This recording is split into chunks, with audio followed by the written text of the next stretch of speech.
from, very kind of frustrating tier 0 and PvP versus PvE discussion crap. We have what's in 4.2, and it's something extremely exciting for me. I'm very excited for this. In 4.1.1, so many good mining changes, right? Huge, really fun mining changes. For people that, kind of know my org, 30K Incorporated, we've literally, we've reached capacity. We have so many orders for Quantanium that we've had to tell people, because we think 4.2 is coming relatively soon, that we cannot fill any more orders because we don't know when the refinery jobs will disappear. So, it's been literally booked. It's been really, really awesome. And then we have this, right? So now we have 4.2 patch watch, refine, retune, and restyle. So I don't know what restyle is about, but let's start out with Atlas and refining improvements. So starting out in Alpha 4.2, excuse me, I have like a tickle in the back of my throat. I've had it all stream. You can now summon your Atlas power suits directly via the freight elevator in any hangar. I showed that in Week in Review this week. It's really cool. Previously, retrieving an Atlas required using a ship elevator and ASOP terminal. With this update, you can bring it up independently, making it easier to manage your ship and power suits separately. This adds flexibility efficiently, and especially during missions where you have them on different elevators, is strategic advantage. You can now even secure your Atlas directly onto your ship's cargo grid for easy transport. The Atlas Geo has been added to in-game shops as well, so you're just able to use it now. So that's, Hathor and the worm fight or whatever. What is it called? Stormbreaker, right? Are useful for that. As part of our ongoing effort to reduce friction and support more meaningful decision-making, we've also improved the refining experience. Refining times are now shorter, letting you see your results of your work sooner. Now, we're going to skip some of this other stuff. New Mirai UI, we've already seen videos on it, right? Neutralizing threats with distortion. We already knew this was, I think, going to be a thing. I feel like we've heard this discussed already, but missiles, bombs, and torpedoes will now explode when fully distorted. Okay. So like EMPs might be able to factor in on this in some way. Missiles and tuning and targeting improvements. So these are more things that are also really important to cover. We're going to come back to that because that was a very short discussion on refining, and there's a lot more below. So we'll come back to all this. It's all very important. But if we scroll, here's somebody, a dev who clearly worked on this, Highlander. He says, your mileage may vary, of course, since individual refineries have slight variations based on their proficiency, how fast they refine certain materials, but in general, you can expect to see between 200 and 400% faster refining jobs with faster refining times on more prevalent resources. Although, with some distinction in the same brackets, like tungsten and titanium, still being slower to refine than aluminum or tin for obvious reasons. Obvious reasons in case you don't know anything about these materials. These are heavier. These are lighter. That's why. Example, a fairly slow to refine ore like Boraz at Faithful Dream, even using a fast method like XMR, I think it's XCR or something like that, 96 SU would take around an hour, while the same amount now would finish in under 18 minutes. One of the goals here was if a player is going to make a choice to lose 1/3 of their yield, that choice should mean that they actually sell that refined ore fast enough to be sellable in that same gameplay session, if not before they leave the station. And frankly, before this change, I at least didn't feel like the low yield refining methods ever felt like a viable choice. Have to agree with them. We have a gamer here. However, don't fret. If you prefer the high yield methods, you will see a significant improvement there too. Again, the exact numbers might not be the same at different locations. Example 2, in 4.1, when I refined 200 aluminum using PMC, I've never used PMC. I used Dinks. I'm not even sure what PMC is. The job would take around 24 hours. The same job would take around 6 hours now. That's essentially the same thing, just to be clear, because I probably won't be playing until the next day. but still good. If only somebody else can accept our refinery jobs one day, then that plays a huge factor, right? Like if I'm allowed to start a job and somebody else finish it, which theoretically would be a thing in the game at some point, then it's totally fine, right? So there's that. All right, third example, and something that I think speaks to the goals of this change. Let's say you're a good miner and have managed to actually get your prospector 100% full of gold. Not really realistic, but it's an example. It actually is realistic in the new system that should be coming, right? That's 32 SEU of gold to refine. XCR would be around 10 minutes. I want this done by the time I get back from grabbing a Big Benny's Electro.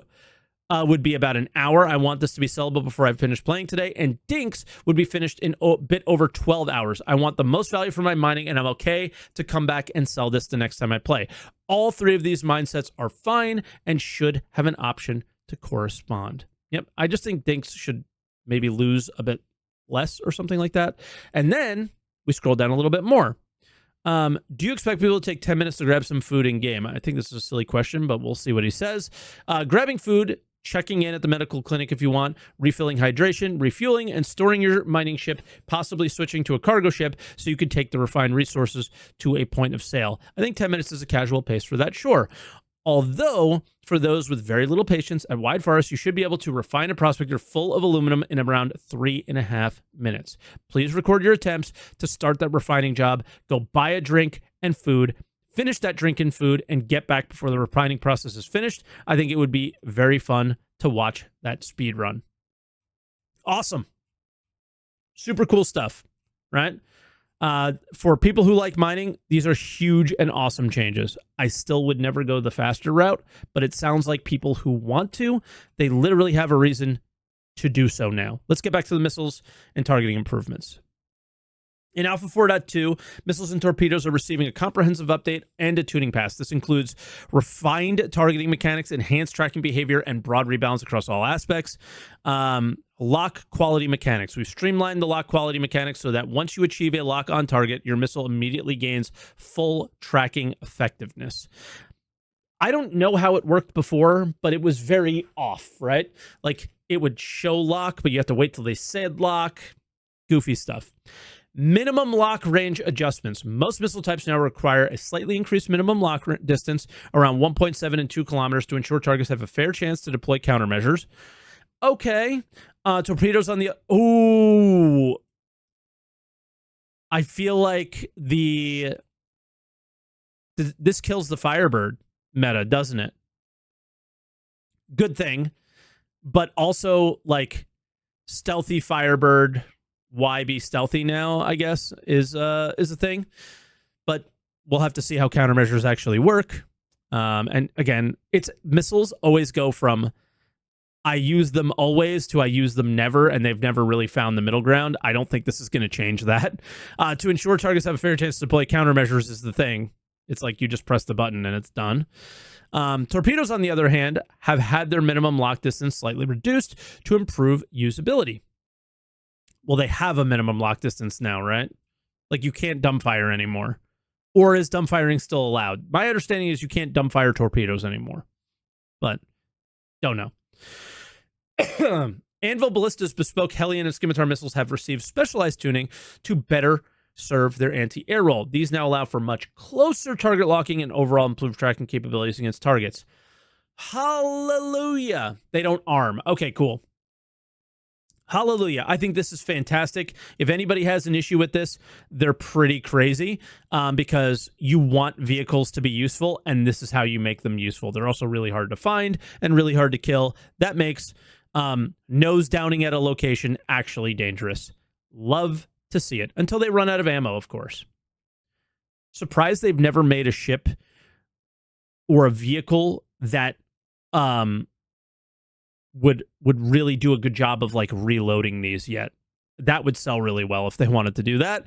Countermeasure and tracking rebalance. Okay, here we'll see something about countermeasures. Missile and torpedo tracking capabilities as well as countermeasure effectiveness have been fully rebalanced around the updated ship emission values introduced for Resource Network in 3.24.2. I feel like that's been a thing already, because if you don't use a stealth power plant, you literally can't avoid missiles, right? Or it's very difficult to, at least. Torpedoes now feature improved tracking performance over standard missiles, enhancing their reliability and impact during combat engagements. So countermeasuring a torpedo is not going to be easy. It's so slow, you'll just have to shoot it down. Fine. How does this play into Polaris versus Idris?